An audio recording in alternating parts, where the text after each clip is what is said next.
හිමියනි මා මව්පියන් හට සැලකර සිටින්නම් ඒ පූජාවට අවශ්‍ය පූජා භාණ්ඩ අපට සූදානම් කර දෙන්නටයි කියා. නෑ ඕනේ නෑ කුමාරී. ඇයි? ඒ අප දෙදෙනා අතර පමණයි දැනගත යුතු වන්නේ. එසේද? එසේනම් හොඳයි හිමියනි. සියල්ලම අපි සූදානම් කරගමුකෝ එහෙමනම්. තව කාරණාවක් තිබෙනවා කීමට ඔබට. එහෙම කත හිමියනි. පවසන්න ඉතින්.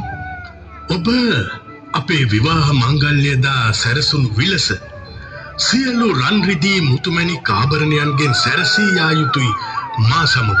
කුණ්ඩලකේසි වැටහුණිද ඔබට? හොඳයි.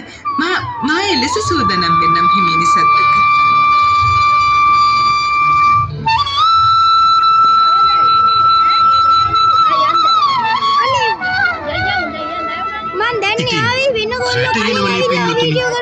ඒ සොරා කුමකටද ඔය සැරසෙන්නේ කියා. අලු යට සැඟවුණු ගිනි පුපුරු ටික උඩට පැමිණෙන්නට පටන් ගත්තා.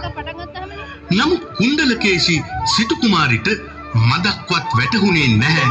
සත්තුක ඔය ලෙස සැලසුම් කරන්නේ ඇය මරා ඇගේ වස්තුව කොල්ල කන්නේය කියා. කූඩැල්ලේ කවදාද යහනාවක සිටිය පින්නතුනි. කොහොම හරි පසුදා හිමිදිරියම ඒ යුවල සිටු මැදුරේ කිසිවෙකු හට